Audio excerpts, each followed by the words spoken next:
যে কারণে সুইচও কন্ট্রোল নাই না আরো আবার কিন্তু চেকও করছে আরো একটু গাফেলতি আছে ছিল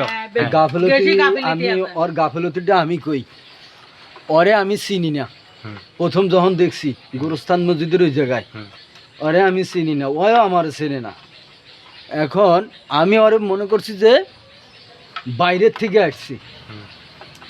তোর খাম্বার থেকে লাইন যেটা নামছে ওইখানে 3-4টা দোকানের লাইন ওই মিটারের এইখানে এরকমই মিটারের এইখানে কাজ করে তখন এই প্রিপেড মিটার কেবল ডেটা আছে আর ডিজিটাল মিটারে মনে করতে কি কাজ করে ঠিক আছে লাইন নেই ওরে আমি